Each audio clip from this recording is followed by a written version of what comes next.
Hello, I'm Jody Wolf. You're watching Expoz, April 13, 2015, 7:30 p.m. Birmingham topic. We have a storm brewing.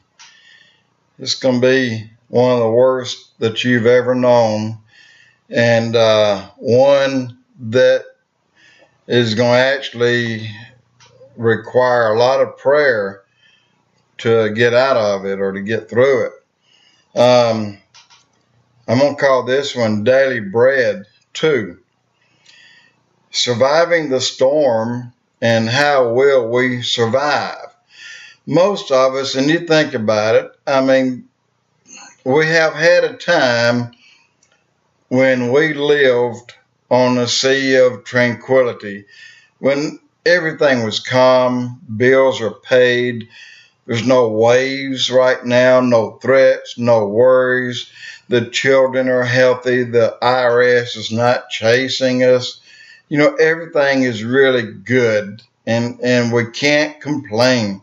We've all had that moment, but some of us had that moment taken away and unsuspectingly. And then we have a different situation. The waves are starting to get big, and they're about to crash against the rocks, one wave away from total destruction.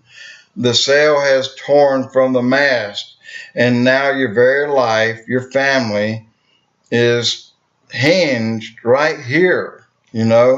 How long would it take to go from perfect calm and peace to total destruction? If you really think about how long it would take to do that, a literal second, that quick. One phone call from the doctor, and they say the x-ray that we took last week didn't look right. You need to come back.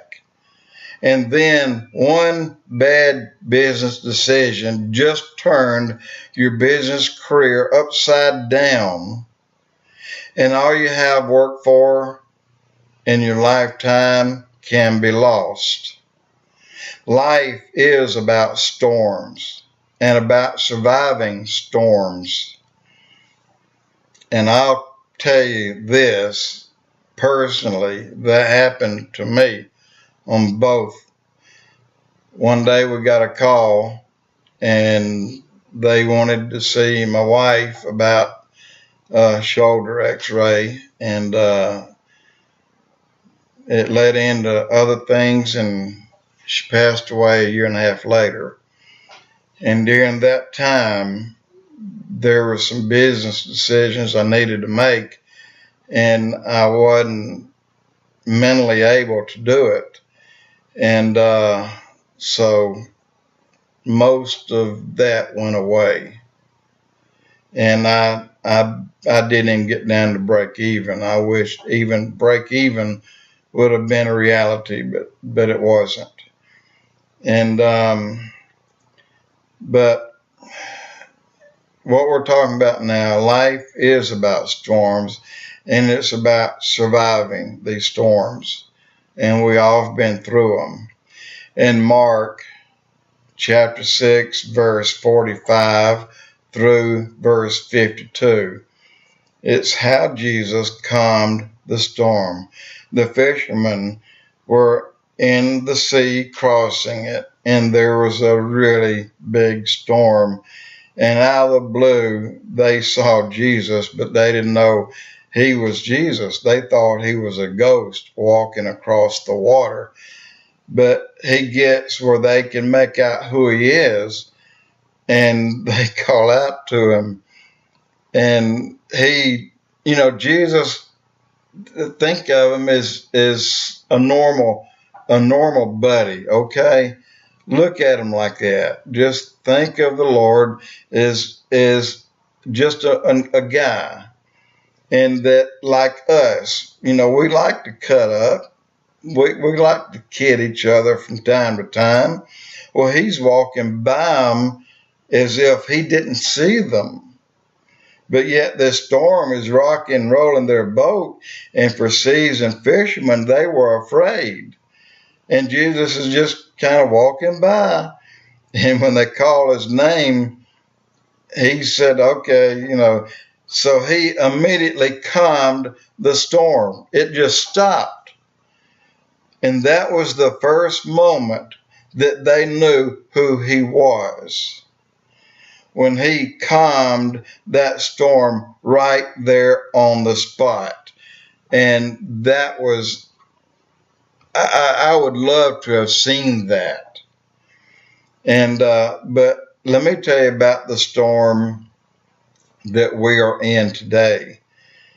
And, right now we're in a storm, and we are going to know, get this, please understand it, we're going to know how to not only survive this storm, but a story that will vindicate and validate that we, the church, are in the storm, but getting ready for a supernatural deliverance unlike anything the world has ever seen before.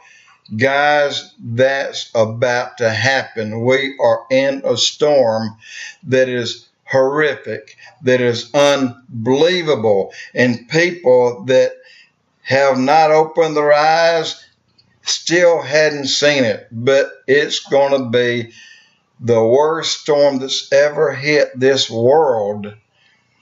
I want to say that one more time. Right now we're in a storm, and we're going to know how to not only survive this storm, but a story that will vindicate and validate that we are the church.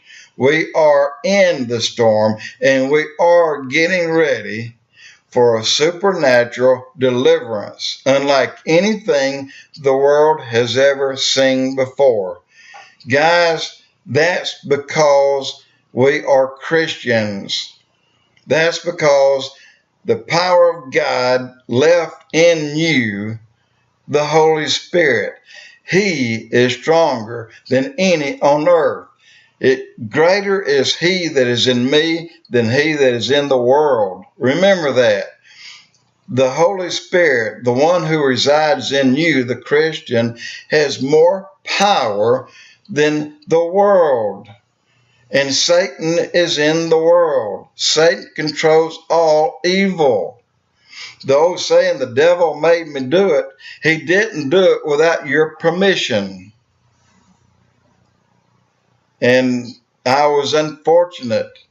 When I had my head underwater, I gave him permission, and he destroyed what I had. But it's not going to happen again. We're in that storm, and people take notice. You're going to see a supernatural event that'll change your life unless you're in the event.